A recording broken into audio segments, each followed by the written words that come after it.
Gold trusted gold buyers తాకట్టులో ఉన్న బంగారాన్ని విడిపించి ఈ రోజు ఉన్న మార్కెట్ ధరకే కొనబడును. మరిన్ని వివరాలకు సంప్రదించండి 77107720.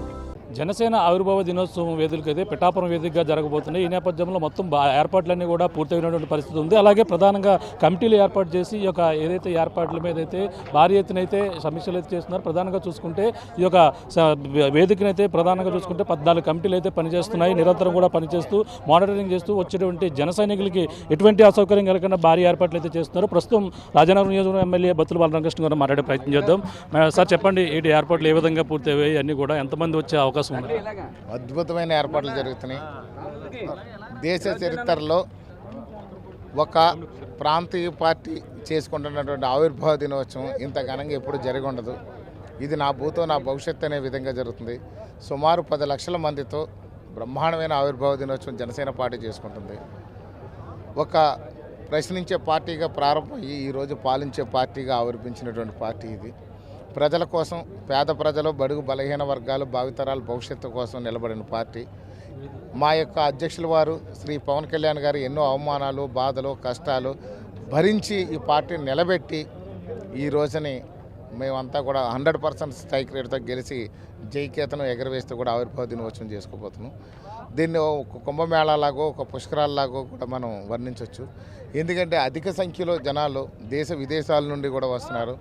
అంతేకాకుండా ప్రపంచవ్యాప్తంగా ఎంతో ఉత్కంఠంగా మనం ఈ యొక్క ఆవిర్భావ దినోత్సవం వేడుకలు ఎలా ఉండబోతున్నాయని చెప్పి ఈ యొక్క మీడియా ద్వారా కూడా తిలకిస్తున్నటువంటి ప్రజలు కూడా చాలామంది ఉత్కంఠతో ఉన్నారు. చాలా అద్భుతమైన కార్యక్రమం ఇది. ఇలాంటి కార్యక్రమం ఇప్పటి వరకు జరగలేదు.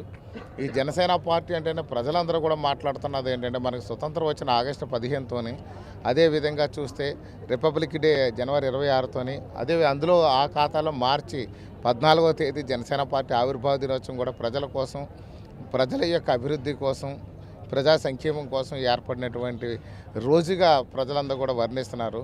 సో ఇలాంటి పరిస్థితుల్లో మా అధినాయకుడు కూడా ఈ యొక్క ఆంధ్రుల భవిష్యత్తు కోసం, ఈ యొక్క ఆంధ్రప్రదేశ్ భవిష్యత్తు కోసం, ఆంధ్రప్రదేశ్ అభివృద్ధి కోసం అహర్నిశలు వర్క్ చేస్తున్నారు. ఆయన ఎన్నో బాధలు పడి వాళ్ళు గెలిచిన తర్వాత చేసుకుంటున్నటువంటి ఆవిర్భావ దినోత్సవం ప్రజలు ఎంతో ఉత్కంఠతో ఉన్నారు. 10 లక్షల మంది సుమారు ఈ యొక్క కార్యక్రమానికి విచ్చేయి ఉన్నారని చెప్పేసి చెప్తున్నారు.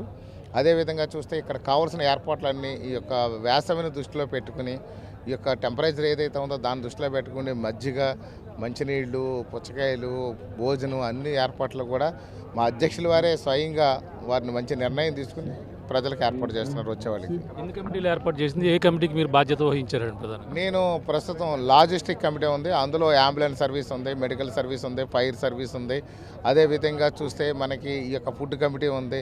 అన్ని కమిటీల్లో కూడా మేము భాగస్వాములు అయి ఉన్నాము. 240 మందితో కమిటీలు వేసి మా టీం అంతా కూడా రేపు మార్నింగ్ అందరూ కూడా వాళ్ళ యొక్క పార్ట్ ఏదైతే ఉందో వాళ్ళ బాధ్యతలు నిర్వర్తించడానికి రెడీగా రేపు రంగంలో దిగుతున్నారు. అన్ని మీటింగ్లు అయిపోయినా అంతా సెట్ చేసుకున్నాం. కోఆర్డినేటర్స్తో సహా బాగా సెట్ చేసాం. నాకు ఇచ్చిన బాధ్యతలు 100% పర్ఫెక్ట్గా చేశాను. దాంట్లో మాకు జన సైనికులు, వీర మహిళలు కూడా బాగా సపోర్ట్ చేశారు కాబట్టి మంచి కమిటీ. 11 ఇప్పుడు ప్రతిపక్షంలో చేసుకున్నారు, 11 ప్రతిపక్షంలో చేసుకున్నారు. ఇప్పుడు 12వది ఎలా విజయోత్సవం జరుపుకుంటున్నారు, ఏ విధంగా చూడాలంటారు? ప్రతిపక్షం అనేది అసలు ఆ రోజుని 151 సీట్లలో ఖచ్చితంగా ఒక అంకీ తీసేస్తానని చెప్పి ఆ రోజు పవన్ కళ్యాణ్ గారు చెప్పారు. ఒక అంకీ అనేది తీసేయడం అనేది మేమేమనుకున్నాం అంటే కనీసం చివరన్న 1 తీస్తారేమో అనుకున్నాం. కానీ సెంట్రల్ ఉన్న 5 తీసేశారు, 11 సీట్లు మిగిల్చారు. రాబోయే కాలంలో వైసీపీ పార్టీ లేకుండా చేస్తారని చెప్పి అందరూ భావిస్తున్నాం. ప్రజలు చెప్తున్న మాట ఇది. జగన్ కామెంట్ చేస్తూనే ఉన్నారు, కార్పొరేటర్కి ఎక్కువ, ఎమ్మెల్యేకి తక్కువ అంటున్నారు. ఎలా చూడాలంటారు? వాళ్ళకి లెక్క ఇస్తే వాళ్ళు చెప్పే మాటలో, వాళ్ళు మాట్లాడే తీరు చూస్తే వాళ్ళకి సరైనటువంటి ఆలోచన విధానం లేదు. వాళ్ళ మధ్య భ్రమించి మాట్లాడుతున్నారని మేము భావిస్తున్నాం.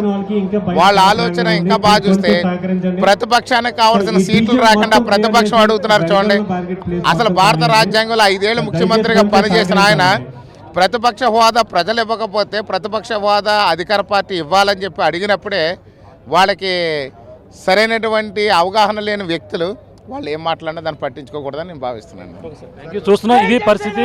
కనివిని ఎరిగిన రీతిలో అయితే ఏర్పాట్లు అయితే పూర్తయ్యాయి. అలాగే కమిటీలు ఏర్పాటు చేశారు. 14 కమిటీ వరకు కూడా ఏర్పాటు నేపథ్యంలో ముఖ్యంగా బత్తుల బలరామకృష్ణ గారు రాజారాం ఎమ్మెల్యే గారు అయితే ప్రధానంగా చూసుకుంటే ఈ మెడికల్ సంబంధించిన ఒక కమిటీని అయితే స్టాటిస్టిక్స్ సంబంధించిన కమిటీని అయితే ఏర్పాటు చేసి అందులో 250 మందితో అక్కడ ఏ విధంగా పని చేయాలి, అలాగే మెడికల్ ఎవరైనా ఆపదలు జరిగితే ఇక్కడ ఎటువంటి అవాంఛనీయ సంఘటనలు జరిగినా మెడికల్ గా ఎదుర్కొనేందుకు ఎవరైనా అనారోగ్యం బారిన పడినా వాళ్ళకంతా కూడా ఎదుర్కొనేందుకు కూడా భారీ ఎత్తున అయితే ఇక్కడ ఏర్పాట్లు అయితే ఆయన నిర్వహించినటువంటి పరిస్థితి ఉంది. ఈ విధంగానే ప్రతి ఒక్క కమిటీ కూడా బాధ్యతలు అయితే నిర్వహిస్తున్నటువంటి పరిస్థితి ఉంది. మరిన్ని వీడియోస్ కోసం ఛానల్ ని సబ్స్క్రైబ్ చేయండి. లేటెస్ట్ అప్డేట్స్ కోసం వాట్సాప్ ఛానల్ ని ఫాలో అవ్వండి. ఆ లింక్ డిస్క్రిప్షన్ లో ఉంది.